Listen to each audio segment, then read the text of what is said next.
Hi friends, రీసెంట్గానే మా పాపకి అన్నప్రాసన చేశాము. సో నేను ఇంట్లోనే ఈరోజు ఉగ్గు తయారు చేసుకుంటున్నాను. కప్పులో మెజర్మెంట్ అనేది తీసుకుంటున్నాను. నేను 75% రైస్ తీసుకున్నట్లయితే మిగతా 25% పప్పులు తీసుకున్నాను. సో ఇక్కడ ఫస్ట్ రైస్ వచ్చేసి నేను నీట్గా వాష్ చేసి సోక్ చేసుకుంటున్నాను.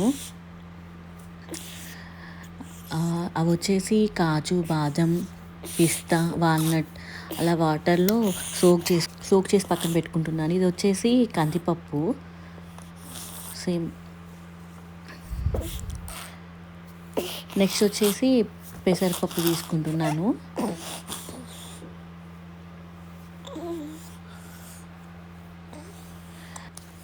శనగపప్పు కొంచెం తక్కువ తీసుకోవాలి, ఎందుకంటే ఇది వాతం, తొందరగా డైజెషన్ అవ్వదు. ఇది వచ్చేసి మినప్పప్పుని పెసరపప్పు కొంచెం కంపేర్ టు రిమైనింగ్ ఇవి కొంచెం ఎక్కువ తీసుకున్నా పర్లేదు. జీలకర్ర, వాము, ఇది ఈజీ డైజెషన్ కోసం అన్నీ కూడా నీట్గా వాష్ చేసి సోక్ చేసుకుంటున్నాను వాటర్లో.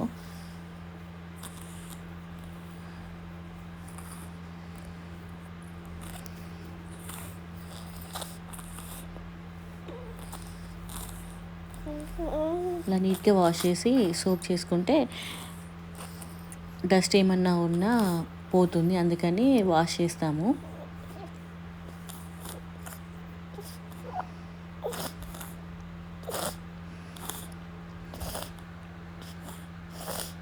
అలా నేను వాటర్లో సోక్ చేశాను, 1 అవర్ పాటు సోక్ చేశాను.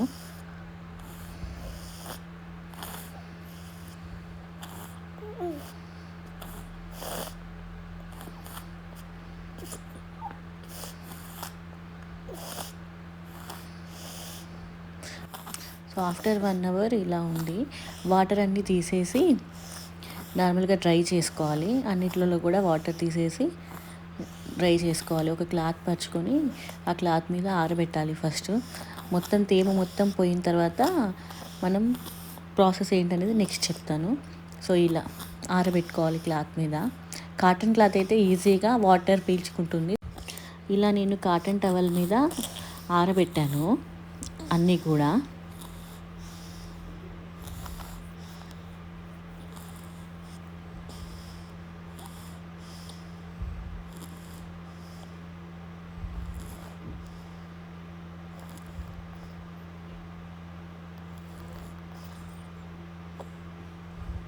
బియ్యం,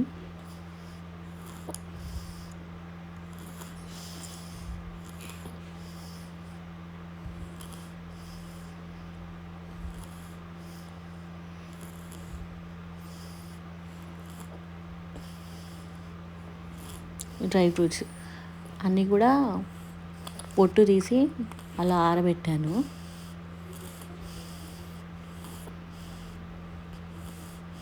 నార్మల్గా డ్రై ఫ్రూట్స్ ఏవైనా కూడా మనం అలా సోక్ చేసుకొని తింటే చాలా హెల్దీ మార్నింగ్ టైంలో. సో ఇంకా తేమ మొత్తం పోయిన తర్వాత నేను ఫ్రై చేసుకుంటున్నాను.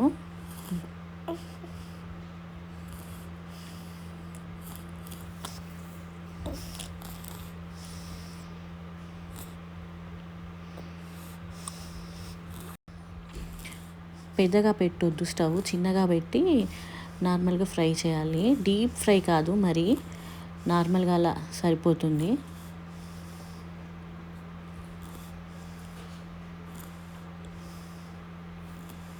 నెక్స్ట్ వచ్చేసి పెసరపప్పు వేసుకున్నాను.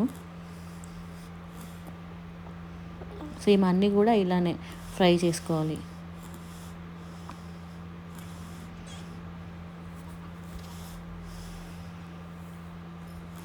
శనగపప్పు,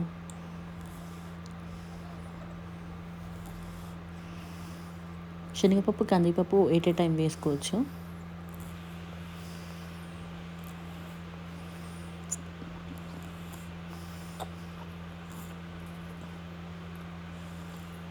మినప్పప్పు,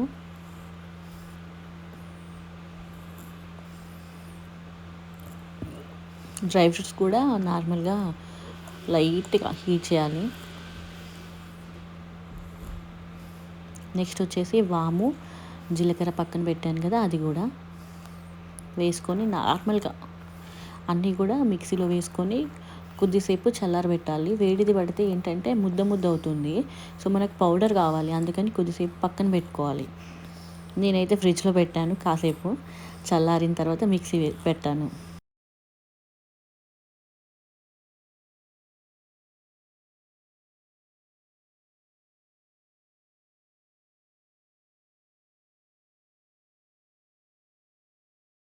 మా పాపకి 5 మంత్స్ కంప్లీట్ అయ్యాయి.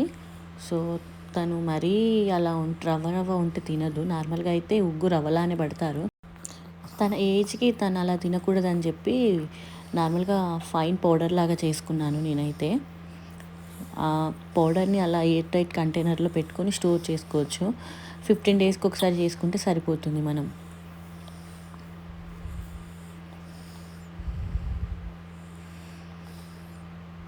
ఎయిర్ టైట్ కంటైనర్లో పెట్టుకొని స్టోర్ చేసుకుంటున్నాను.